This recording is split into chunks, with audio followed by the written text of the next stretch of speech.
year, a few different students have been like, no, you shouldn't say that. That's not quite right. Or like they say, I mean, it would be okay if I call him macho because he's actually older than me. That makes sense. But he should call me my name. But but again, other couples who like, the man is older and the woman is younger, we hear them calling each other acho and ache. So I don't know. Everybody's got smartphones now. Only in the last 5 years, I think. That's what it seems like to me. There is a cell phone tower in the village right now, which is weird and sort of blaring to our eyes, which really, are entranced by the beauty of a place without power lines and whatnot.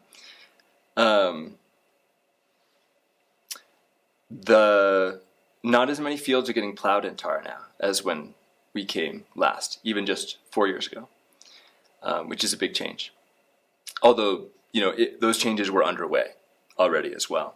I think there's a lot of positive and negative effects associated with opening up and with more people coming to Ladakh. And I love this place so much, and I'm so grateful for everything that we've been able to experience here. I have found in this last time arriving, just since COVID, I've been feeling pretty overwhelmed by how quickly development is happening. I feel like even in just the last 7 years, since the longest time that we were here from 2015, development has just been progressing so quickly. So much building is happening, so many more cars, such a profusion of the grid electricity has just arrived to Tar, and internet infrastructure and all of these things I feel like in many places have come about over 30 or 40 or 50 years and are happening in Ladakh, in 5 years or 3. And so that's a real thing that I'm feeling and thinking about a lot right now, just sort of wondering how it is that the sort of older ways of life and traditions here can live together with this pace of development and change. From my perception, which is of course limited, it seems very mixed. I think people are really proud of their children who have these other jobs elsewhere and who are becoming educated and accessing these other opportunities, and they're happy for them, and they see that as good.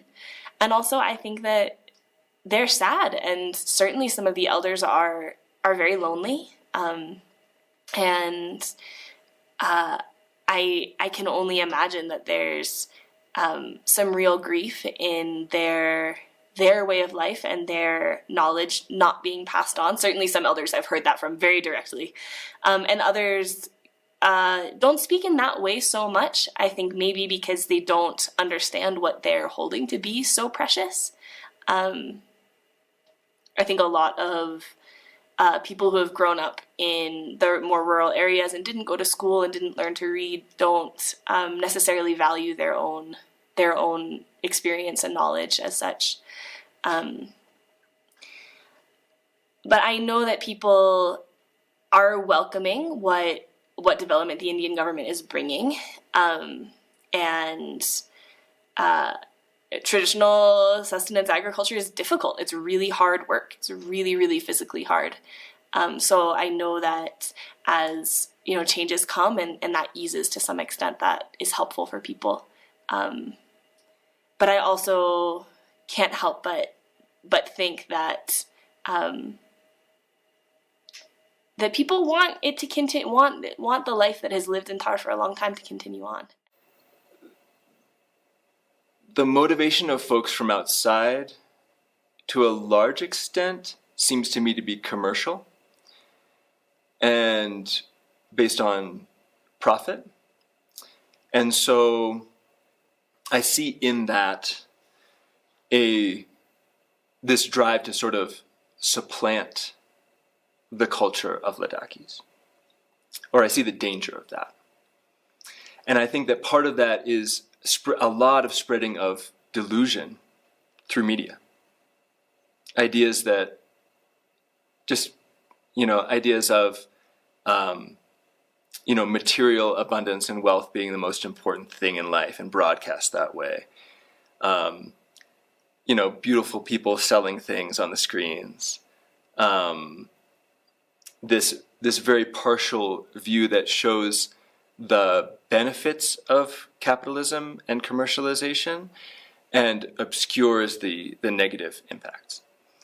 And I think tied up in that is also a narrative that Ladakhi culture is not as advanced and is somehow less than the culture of folks who are coming in. But the culture of folks who are coming in has this power to broadcast and manicure what they show. And so it's really delusional, I think. As I think about a cash money economy and all of the myriad things it brings in a community, both exposure and access and income and all of these things, if Ladakhi people want that, like, who am I to say, like, no, you shouldn't have that? I think that there is a kind of tourism that can be really beneficial, that like reflects back to Ladakhis that what they have and are holding and doing is amazing and really wonderful, and people want to touch it and want to be touched by it. I think that can certainly bring benefit. I think that there's a really important onus on every tourist to understand where they're coming to, whether it's Ladakh or any other place. And so, for instance, if you are coming as a tourist to Ladakh, I feel that you should be ready to use a dry composting toilet and not ask for the services of running water in a desert. I feel like that's just sort of like baseline ethics. And that's not where it's at in Ladakh at this time. So I feel concerned about some of those impacts from people who are coming to Ladakh but wanting to experience it as just any other place in the world and have sort of like the comforts and the ease that they might have in a different environment. So I have this hope that tourists who come here will be able and ready to encounter it as a really, really unique and special place and meet the conditions of it in a way that doesn't impact in a harmful way. I think there's a lot more to learn from places like this than that can be learned, than that should be learned by people here. Now, it's just my simple, like, biased view of things. But I like to imagine a situation where Ladakhis, instead of being sort of barraged by all of this coming in, instead are presented, in a respectful way, that the opportunities and the abilities that come in with material wealth, with modern technology and whatnot. And of course that's happening to an extent. Ladakhis are choosing, but I feel like there is this pressure to change and to be different that isn't honest. I think it's varied. I think that the young people from Tar love the village, and they love their parents, of course, and their houses and all of this. And they would, I think, certainly some of them, like, we've had conversations with some of them where they say, like, yeah, they really wish that their children were growing up in the village, experiencing some of the things that they experienced. But also they do have, different jobs and positions, whether they're teachers or working as travel agent or, working for the news radio or, these different lives that they're living that they have chosen, and so in that choice to pursue these things and to live with a bit more comfort and ease than in this like agricultural village where you have to walk and carry everything that you need up the valley, they're also choosing to leave that in a way. And it makes a lot of sense that if you haven't had access to a certain set of things for, the whole of your life, that when they become available, like, of course it's something that you want to move towards. It's something that you want to experience for yourself. Tar is really the place where we'd like to make our lives while we're here. And however, like at present, like a lot of villages, a lot of young energy is out, and for good reasons. People are pursuing things that they want. But I want to be like, oh, not so fast. Like come back. Like let's make it good here too, and figure out a way to combine the best of the worlds with the special conditions of remote village.